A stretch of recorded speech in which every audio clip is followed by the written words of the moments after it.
नमस्कार साथियों, आप देख रहे हैं हिट फिट न्यूज़ टीवी और मैं हूं हरनाम सिंह बड़वाल। दोस्तों, जैसा कि सोशल मीडिया पर आपने बहुत सारी खबरें देखी टिब्बी के बारे में।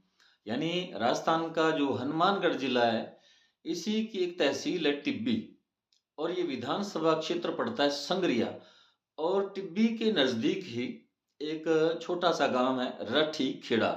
और ये राठी खेड़ा हनुमानगढ़ से 22 किलोमीटर की दूरी पर है।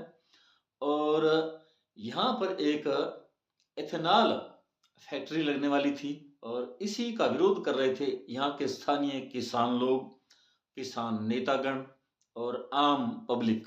क्योंकि यहाँ की धरती बहुत ही उपजाऊ है और यहाँ बम्पर पैदावार होती है गेहूं की और चावल की। और यहाँ नरमा कपास भी, कॉटन का भी ये बेल्ट है। और यानी यहाँ हर तरह की फसलें होती है। गन्ना भी होता है लेकिन बहुत कम मात्रा में। और जैसा कि मक्के की बात भी यहाँ कुछ जो सोशल मीडिया के जो पत्रकार हैं वो बता रहे हैं। क्योंकि जो इथेनॉल बनाया जाता है, ये इन्हीं जो अपशिष्ट होते हैं, अवशेष होते हैं फसलों के, चाहे वो धान की खेती में जो पराली होती है, धान निकल जाता है और भूसा होता है, उसे पराली भी बोला जाता है। तो उसके बारे में बता रहे हैं कि पराली और मक्का और गेहूं का जो होता है अवशेष, इन बहुत सारी चीजों से ये इथेनॉल एक बनाया जाता है लिक्विड। और ये लिक्विड पेट्रोल के अंदर मिलाया जाता है 20%। और इसी का ये प्लांट यहाँ लग रहा था। और ये प्लांट ये एक चंडीगढ़ में dune ethanol private company limited है, जिसको 2022 में राजस्थान की तत्कालीन कांग्रेस सरकार और मुख्यमंत्री गहलोत ने स्वीकृत किया था, एमओयू किया था इस कंपनी से।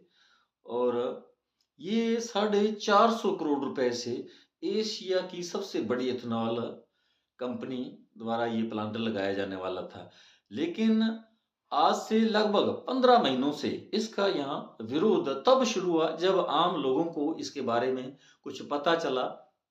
और यहाँ के जो स्थानीय जागरूक लोग थे, उन्होंने जब ये पता किया कि ये कहाँ की कंपनी है, तो पता चला कि ये कंपनी ने यहाँ चंडीगढ़ में, यानी पंजाब के अंदर चंडीगढ़ में भी इस कंपनी का एक प्लांट लगा हुआ है। जब वहाँ लोगों ने, किसानों ने जाकर इसकी पड़ताल की तो पता चला कि वहाँ भी इस फैक्ट्री के अंदर से बहुत सारा जो अपशिष्ट पदार्थ निकलते हैं, केमिकल युक्त गंदा पानी निकलता है।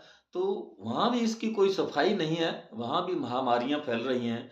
और पंजाब के फिरोजपुर जिला के नज़दीक ही जीरा के अंदर भी इसी प्रकार की एक इथेनॉल फैक्ट्री फिलहाल चल रही है। तो वहाँ भी जो यहाँ से जो अपशिष्ट अवशिष्ट जो गंदा पानी निकलता है, पोल्यूटेड वाटर, तो उसको जमीन के अंदर डाल दिया जाता है।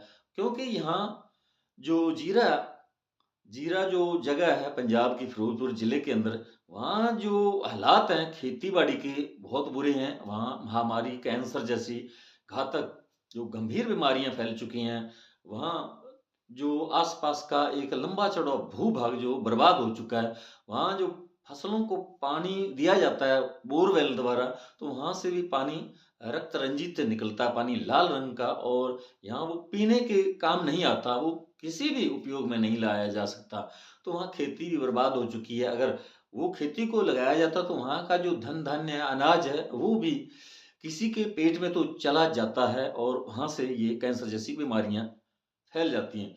तो इस प्रकार जब जागरूक किसानों ने, किसान नेताओं ने वहां जाकर इसके बारे में जानकारी ली, तो इस सब बात का पूरी तरह से खुलासा हो गया कि यहाँ से जो जो दूषित, प्रदूषित पानी निकलता है, तो उसका कोई वैकल्पिक व्यवस्था नहीं होती है। हालांकि कंपनी जो है वो एथेनॉल फैक्ट्री लगाने के बाद ये दावा करती है कि वो इसका जो पानी होगा, गंदा पानी होगा, प्रदूषित पोल्यूटेड वाटर होगा, उसका शुद्धिकरण करके उसको फिर से पुनः उसको उपयोग में लाएगी, लेकिन ऐसा कहीं भी नहीं हो रहा, क्योंकि ऑलरेडी ये कंपनी जो है, ये फैक्ट्री चंडीगढ़ में भी चल रही है और पंजाब फिरोजपुर के जीरा में भी चल रही है। तो वहाँ के हालात जो है वो बिल्कुल जीते जागते नमूने हैं, सबूत हैं कि कंपनी फैक्ट्री लगाने के बाद इस प्रदूषित पानी को बिल्कुल शुद्ध नहीं करती और ये गंदगी फैल जाती है। और या इस पानी को जो बोरवेल द्वारा, यानी 5-5 फीट की जो गोल ऐसे कुएं खोदे जाते हैं, उनके अंदर, धरती के अंदर इस पानी को डाल दिया जाता है। और बाद में, क्योंकि आसपास में जो खेती किसानी करने वाले लोग हैं, वो ट्यूबवेल द्वारा ये पानी जब भूजल ऊपर निकालते हैं तो वहां से वो गंदा पानी, जो प्रदूषित पानी है, वो फिर से बाहर आता है।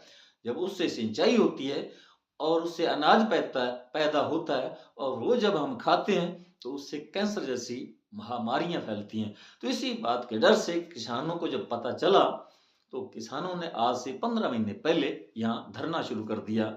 लेकिन धरना चलते चलते काफी समय हो चुका था और राज्य सरकार ने या यहाँ का जो प्रशासन था उसने कोई ध्यान नहीं दिया।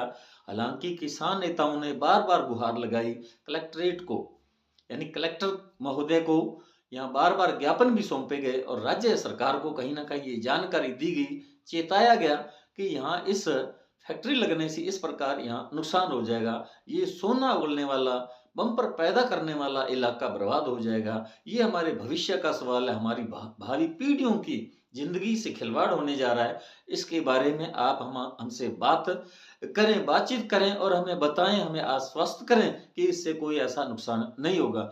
अब सरकार ने बातचीत करना तो दूर, बिल्कुल वहां पर लाठीचार्ज जैसी बातें, घटनाएं करने लगे। यहाँ बताया जा रहा है कि 19 नवंबर को यहाँ जो धरनार्थी बैठे थे, प्रदर्शनकारी बैठे थे, आंदोलनकारी किसान लोग थे, उन पर मुकदमे दर्ज कर उन्हें गिरफ्तार कर लिया गया। यहाँ महंगा सिद्धू है, जो यहाँ आंदोलन का एक मुख्य नेतृत्व करने वाला एक युवा लड़का है, उसको भी गिरफ्तार कर लिया गया। उसके साथ और बहुत सारे युवाओं को गिरफ्तार कर लिया गया, उन पर 307 जैसी संगीन धाराओं में मुकदमे दर्ज कर लिए गए। यहाँ का एक सीपीआईएम का एक युवा लीडर है मंगेश चौधरी, उस पर भी मुकदमा दर्ज कर लिया गया। हालांकि अब 10 तारीख को जब बड़ी भीड़ यहाँ जुटी, उस समय कुछ लोग हरियाणा से भी किसान नेता आए और पंजाब से भी आए, और उन्होंने भी यहाँ आकर लोगों को जानकारी दी कि चंडीगढ़ और जीरा के अंदर जिस प्रकार इथेनॉल की फैक्ट्री चल रही है, वहां किस प्रकार प्रदूषण फैला हुआ है, वहां किस प्रकार महामारियों के प्रकोप से लोग बहुत परेशान हैं और इलाका वहां बंजर हो गया है, वहां लोग बर्बाद हो चुके हैं। तो इस प्रकार की जब बातें हुई, तो फिर भी यहाँ 5-7 हजार लोगों की भीड़ थी और 10 तारीख को सुबह से 3:30 बजे तक यही बात किसान लोग कहते रहे। नेताओं ने प्रशासन से बार बार ये गुहार लगाई कि हमसे बात करें और हमें इस बात का भरोसा दें कि यहाँ कोई इथेनॉल फैक्ट्री लगने से नुकसान नहीं होगा। लेकिन प्रशासन कहीं ना कहीं इस बात से वो चूक गया, या राज्य सरकार की तरफ से उन्हें कोई इस प्रकार के निर्देश थे कि आप किसानों से कोई बातचीत नहीं करेंगे और हम तानाशाही रवैया अपनाकर यहाँ इथेनॉल फैक्ट्री बिल्कुल लगाएंगे। और या फिर सरकार को ये भी पता था कि यहाँ जो फैक्ट्री लगने से प्रदूषण फैलेगा या महामारी फैलेगी, तो इसका कोई समाधान नहीं हम निकाल सकते, और इसलिए जैसे तैसे भी बलपूर्वक इस इथेनॉल फैक्ट्री को यहाँ स्थापित किया जाएगा, लगाया जाएगा। और इसीलिए पुलिस प्रशासन भारी संख्या में तैनात कर दिया गया, और जो यहाँ के कलेक्टर जोगाराम पटेल थे, उन्होंने एक बार भी यह कोशिश नहीं की कि वो किसानों से बातचीत करके कोई इसका समाधान निकालें।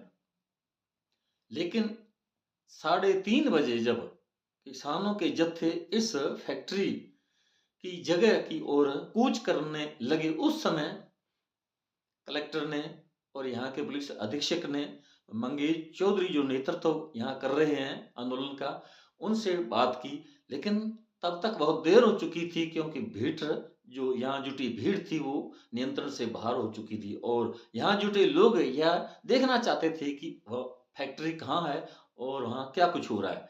तो लोग बाग बिना किसी के रोके वहां चले गए। हालांकि किसान नेता तो उन्हें समझाते रहे, उन्हें देखा भी गया रोकते हुए, वो गाड़ियों पर चढ़कर लोगों को मना कर रहे हैं कि आप रुकें, लेकिन इतनी बड़ी भीड़, जब वो ऊब चुके थे, जब उन्हें पता चला कि प्रशासन उनसे कोई बातचीत नहीं करने वाला है, तो वो केवल देखना ही चाहते थे। इसलिए वो उस तरफ, यानी जहां फैक्ट्री लगी थी राठी खेड़ा, तो 3 किलोमीटर दूर था धरना ये। और धरना स्थल से ये जब लोग राठी खेड़ा की तरफ चले और वहां जब पहुंचे, तो वहां पुलिस प्रशासन ने फैक्ट्री के अंदर घुसने से इनकार कर दिया, मना किया और लाठी चार्ज शुरू कर दिया, अश्रु गैस के गोले दागने शुरू कर दिए। और इस भगदड़ के अंदर पुलिस कर्मी भी, जिनकी संख्या 1 दर्जन से अधिक बताई जा रही है, वो घायल हो गए और 50 से ज्यादा किसान लोग भी वहां चोटिल हुए। यहाँ के जो संग्रिया विधानसभा क्षेत्र के जो कांग्रेस विधायक हैं अभिमन्यु पूनिया, उन्हें भी चोट लगी। और मंगेज चौधरी जो है, उनके, हालांकि उनका पैर पहले से फ्रैक्चर था कुछ साल पहले, और अब उसी पैर पे, फ्रैक्चर वाली जगह पे पुनः चोट लग चुकी है, जैसा कि उन्होंने खुद सोशल मीडिया पर एक वीडियो जारी करी है, जानकारी दी। तो साथियों, कहने का तात्पर्य है कि किसानों को उकसाने भड़काने का जो काम है, वो न तो पंजाब के किसान नेताओं ने किया, न हरियाणा के किसान नेताओं ने। जैसा कि पुलिस प्रशासन, वीके सिंह जो पुलिस अधीक्षक हैं, डीजी, उन्होंने कहा कि जो बाहरी लोग थे, उन्होंने आकर यहाँ के लोगों को, स्थानीय लोगों को भड़काया, उकसाया, लड़ाया। तो ये बिल्कुल सरासर इस बात में कोई दम नजर नहीं आ रहा, क्योंकि वो जो नेता लोग थे, किसान नेता थे, वही आए थे, आम साधारण सामान्य लोग नहीं थे हरियाणा पंजाब से। वहां के जो किसान नेता थे, जिन्होंने कभी 3 कृषि बिलों के विरुद्ध भी धरना दिया था दिल्ली के शाहजहांपुर बॉर्डर पर और शंभू बॉर्डर पर, तो वही किसान नेता यहाँ आए थे। अभिमन्यु पूनिया है या और उनके जो टीम के सदस्य थे, वो यहाँ आए थे और वहां से कोई आम लोग नहीं आए थे। बाकी यहाँ के जो स्थानीय लोग थे, उन्हीं की भीड़ थी। अब ये जो राठी खेड़ा है, टिब्बी है, सूरेवाला है, पीर कामड़िया है, चंडूर वाला है, शेरी का, मसानी, कमरानी, तो ये बहुत बड़े गांव है, पुराने गांव है। सिलवाड़ी भी यहीं पास में है, इंदिरा गांधी नहर के बिल्कुल पास सटा गांव है राठी खेड़ा, जहाँ ये फैक्ट्री लगने वाली थी। क्योंकि मैं खुद यहीं टिब्बी तहसील का रहने वाला हूँ। फिलहाल मैं इधर अनूपगढ़ तहसील में रहता हूँ, लेकिन ये मेरा पुराना गांव है पीर कामड़िया। तो वहाँ जो लोकेशन है वो मैं पूरी तरह से जानता हूँ, क्योंकि वहीं पला बड़ा हूँ। तो इसलिए मुझे यहाँ पूरी तरह से लोकेशन का मालूम है। टिब्बी से जब तलवाड़ा और एलनाबाद की जब की तरफ जो सिंगल रोड जाती है, उसी पर ये राठी खेड़ा एक छोटा सा गांव है, जहाँ पर इस कंपनी ने ये एथेनॉल फैक्ट्री लगाने का एमओयू करवाया था तत्कालीन 2022 की तत्कालीन कांग्रेस सरकार। अब एक सवाल ये भी खड़ा हो रहा है, जो भाजपा की मौजूदा सरकार है, उनका कहना है कि ये तो जो कांग्रेसी लीडर है वहां, जिन्होंने ये हंगामा करवाया, इन्हीं की सरकार, जो गहलोत सरकार थी, पिछली सरकार थी 2022 में, उन्होंने ही तो ये एमओयू करवाया, किया था इस कंपनी के साथ, और इसको ये अधिग्रहण किया था इस जगह को, और उनको कंपनी को दी थी। लेकिन उस समय, हो सकता है उस समय इससे होने वाले नुकसान के बारे में कोई उन्हें अंदाजा नहीं होगा। अगर होगा भी तो ये जो मौजूदा सरकार का जिनकी ये दायित्व है, जिनकी लायबिलिटी है, जिनकी जिम्मेवारी है, तो वो अगर किसान अब अपनी ये फरियाद लेकर यहाँ धरने पर बैठे थे, तो सरकार को चाहिए था कि समय देते, बातचीत करते। और जो सरकार, जो किसान लोग हैं, जथेबंदियां किसान की, वो कह रहे थे कि इस प्रकार इससे हमें यहाँ नुकसान होने वाला है, तो सरकार उन्हें आश्वस्त करती, भरोसा देती, बातचीत के जरिए कोई समाधान निकालने का प्रयास करती। लेकिन सरकार ने कोई बातचीत नहीं की। हालांकि 19 दिसंबर को बहुत सारे किसानों को गिरफ्तार कर लिया गया। अभी भी कुछ किसान जो है पुलिस से हिरासत में, उन्हें डिटेन किया हुआ है। और अब जो है 107 लोगों पर फिर से मुकदमे दर्ज कर लिए गए हैं, जब 10 दिसंबर को ये घटना गई वहाँ हुई है, जो वहाँ बवाल खड़ा हुआ, लाठीचार्ज हुआ, बहुत सारे वहाँ लोग जो है चोटिल हुए, पुलिसकर्मी भी हुए, किसान लोग भी चोटिल हुए। उसके बाद 40 लोगों को गिरफ्तार कर लिया गया और 107 पर मुकदमा दर्ज किया गया था। तो ये जो सरकार है, भाजपा की सरकार है, इनकी जिम्मेदारी थी। अब ये इस बात से ये ऐसे पीछा नहीं छुड़ा सकती कि ये कांग्रेस सरकार ने ही एमओयू किया था इस कंपनी के साथ। तो इनका भी तो दायित्व बनता है कि जांच पड़ताल करती, बातचीत करती किसानों के साथ और उन्हें भरोसे में लेती और उन्हें आश्वासन देती कि यहाँ जो भी प्रदूषित वाटर होगा, यहाँ पोल्यूटेड वाटर होगा, उसे शुद्ध किया जाएगा। यहाँ कोई किसी तरह का पर्यावरण को नुकसान नहीं होगा। यहाँ भूजल है जो खराब नहीं होने दिया जाएगा। ये जो प्रदूषित वाटर है इसे भूमि के अंदर नहीं डाला जाएगा। तो ये सारी बातें जो है ये बिल्कुल वाजिब है किसानों की और इस पर गौर करने की जरूरत थी। लेकिन सरकार ने अपने तानाशाही रवैये के लिए जानी जाती है सरकार। इन्होंने सोचा कि जिस प्रकार 1 साल तक दिल्ली के सिंघू बॉर्डर, गाजियाबाद बॉर्डर पर या शाहजहाँपुर बॉर्डर पर किसान 1 साल तक डटे रहे थे और उसी तरह से यहाँ 2-4 महीने, 6 महीने के बाद यहाँ से किसान स्वतः ही उठकर चले जाएंगे और ये फैक्ट्री लग जाएगी। ऐसा नहीं सोचना चाहिए, क्योंकि किसान केवल किसान ही नहीं, यहाँ की जो भी आबादी, जितने भी यहाँ के नागरिकगण हैं और इन्होंने ही सरकार को कहीं न कहीं चुना। जो देश की, प्रदेश की जनता होती है, वो ही सत्ता जो सौंपती है और जो सत्ताधारी पार्टी होती है, उसको सोचना चाहिए कि जो माँगे हैं किसानों की, आम लोगों की, उनके साथ बातचीत करनी चाहिए थी।